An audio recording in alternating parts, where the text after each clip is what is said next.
জয় মা তারা, জয় মা তারা, জয় মা তারা। নমস্কার, আপনারা শুনছেন কালীকথা। আপনাদের সকলকে জানাই শুভ নববর্ষের প্রীতি ও শুভেচ্ছা। বাংলার 1433 সাল পড়ে গেল কালকের থেকেই। তো আজকে আমি জানাচ্ছি আপনাদের সবাইকে শুভ নববর্ষ। আজকে বৃহস্পতিবার। তো এখানে শুধুমাত্র গল্প নয়, গল্পের মাধ্যমে শিক্ষাও দেওয়া হয়। এখানে যে গল্প শোনাবো সেই গল্পটি শুনে যদি আপনাদের ভালো লেগে থাকে তাহলে আমাদের ইউটিউব চ্যানেলটি প্লিজ সাবস্ক্রাইব করুন ও বেল বাটনে ক্লিক করুন এবং লাইক কমেন্ট শেয়ার করতে ভুলবেন না। যে গল্পটি বলতে চলেছে সেই গল্পটির নাম হলো সেবাই হলো পরম ধর্ম।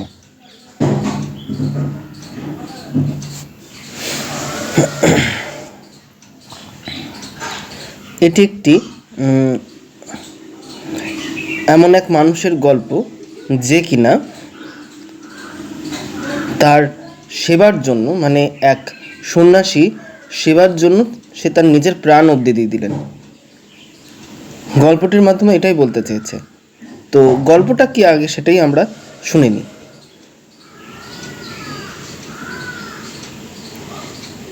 অর্বুদাচল পর্বতের গভীর জঙ্গল, চারিদিকে ঝিঝি পোকার ডাক আর মাঝে মধ্যে বন্য পশুর হুঙ্কার। সেই বনের এক কোণে ছোট্ট এক কুটিরে বাস করতেন ভীলরাজ আহুক আর তার স্ত্রী আহুকা।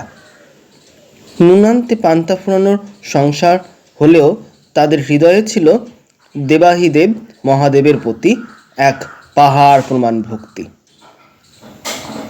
এক দুর্যোগপূর্ণ সন্ধ্যায় তাদের দরজায় কড়া নাড়লেন এক বৃদ্ধ সন্ন্যাসী।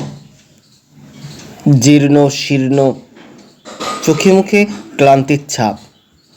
তিনি বিনম্রভাবে বললেন, বাচ্চা, আজ রাতটুকু এই অভাগাকে একটু আশ্রয় দেবে? বাইরে বড়ই বিপদ।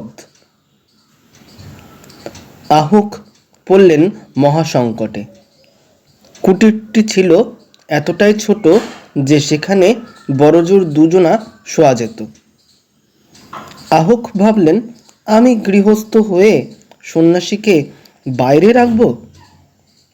এ তো আমার শিবকে অপমান করার সমান। তিনি স্ত্রীকে ডেকে বললেন,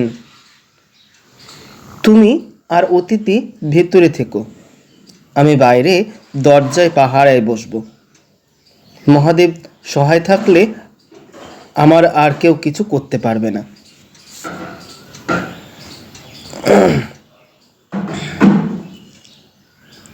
কুটিরের ভেতর থেকে টিপ টিপ করে প্রদীপের আলো দেখা যাচ্ছিল। সন্ন্যাসী তখন গভীর ঘুমে আচ্ছন্ন, কিন্তু বাইরে বাইরে এক ঘাপটি মেরে বসে থাকা অরণ্যের বিভীষিকা, এক বিশালাকায় ক্ষুধার্ত বাঘ। হঠাৎ এক বিকট গর্জনে কেঁপে উঠল চারপাশ। মুহূর্তের মধ্যে বাঘটি ঝাঁপিয়ে পড়ল আহুকের ওপর। অন্ধকার রাতে শুরু হলো এক মরণাপন্ন লড়াই। একদিকে বাঘের নখ আর বাঘের দাঁত, অন্যদিকে আহুকের অটল কর্তব্যবোধ। বাঘের থাবায় আহুকের বুক চিরে রক্ত বের হচ্ছে, সারা শরীর ক্ষত বিক্ষত হয়ে যাচ্ছে, কিন্তু আহুক একটি বারের জন্যও জোরে চিৎকার করছে না, কেননা সে জানে জোরে চিৎকার করলে তার বাড়িতে আসা সন্ন্যাসী অতিথিটির ঘুম ভেঙে যেতে পারে।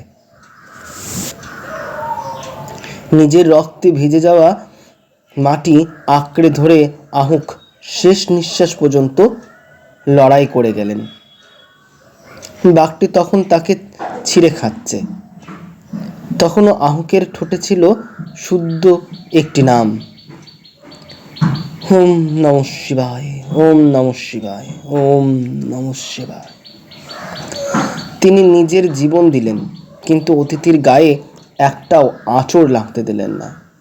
ভোরবেলা তখন সন্ন্যাসী আর আহুকা বাইরে এলেন। তারা দেখলেন চারিদিকে মাটি লাল হয়ে রয়েছে। এক পাশে পড়ে আছে আহুকের নিথর দেহ, ছিন্ন বিচ্ছিন্ন তার শরীর। সন্ন্যাসী বেশধারী মহাদেব তখন কান্নায় ভেঙে পড়লেন। তিনি বলতে লাগলেন, হায় হায় হায়, আমার সাহায্যের জন্য সে তার নিজের শরীরটুকু বাঘের মুখে সঁপে দিল। আমি মহা পাপ করেছি, এই পাপ আমি কোথায় রাখব?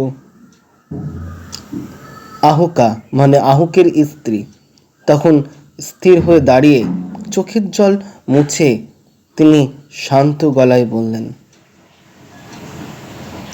ঠাকুর, আপনি কাঁদবেন না। অতিথি সেবা করতে গিয়ে প্রাণ দেওয়া তো পরম সৌভাগ্য। আমার স্বামী আজ বীরের মতন মরেছে এবং তার নাম স্বর্ণ অক্ষরে লেখা থাকবে। এই বলে তিনি স্বামীর চিতার আগুনে নিজেকে সঁপে দিলেন। সঁপে দেওয়ার জন্য প্রস্তুত হচ্ছিলেন। ঠিক তখনই আগুনের শিখা আহুকাকে ছুতে যাবে, তখনই আকাশ বাতাস কাঁপিয়ে স্বর্গের আলো ছড়িয়ে পড়ল সন্ন্যাসী, আর সন্ন্যাসী রইল না। দেখা গেল জটা জুটোধারী ত্রিনয়ন মহাদেব তার আসল রূপ ধারণ করেছে। তিনি আহুকার হাত ধরে টেনে তুলে তার আহুকের নিথর শরীরে হাত বুলিয়ে দিলেন। মহাদেব গদগদ কণ্ঠে বললেন, আহুক, তোমার মতন ভক্ত যার ঘরে আছে সে ঘর আমার মন্দির। তোমার এই ত্যাগের কথা কালান্তর মানুষ মনে রাখবে এবং যতবার পড়বে ততবার তাদের চোখ থেকে জল ঝরবে। পরের জন্মে তোমার নাম হবে রাজা নল এবং তোমার পত্নী হবে রানী দময়ন্তী হয়ে জন্মাবে, আর আমি তোমাদের মিলন ঘটাবো। আসলে ঈশ্বর আমাদের থেকে বড় বড় মন্দির বা ভোগ এ সমস্ত কিচ্ছুই চায় না। তিনি চান এমন এক হৃদয় যে অন্যের জন্য নিজের শেষ জীবনটুকু দিতে রাজি হয়। তো আমাদের সনাতন হিন্দু ধর্ম, মানে আমরা এই যে সনাতন হিন্দু ধর্ম বলে চিৎকার করি, কিন্তু আমাদের ধর্মটা কি শেখায়? আমাদের ধর্মেই লেখা আছে সেবাই হলো পরম ধর্ম। মানুষের সেবা করো, সে যেমনই হোক, তাকে সেবা করতে হবে।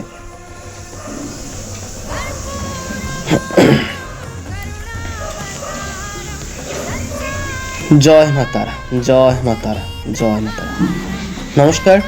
আজকের গল্পটি শুনে কেমন লাগলো তা জানাতে ভুলবে না। জানাতে হলে আমার ইউটিউব চ্যানেলটি সাবস্ক্রাইব করো এবং বেল আইকনটি ক্লিক করো ও লাইক কমেন্ট শেয়ার করতে ভুলো না।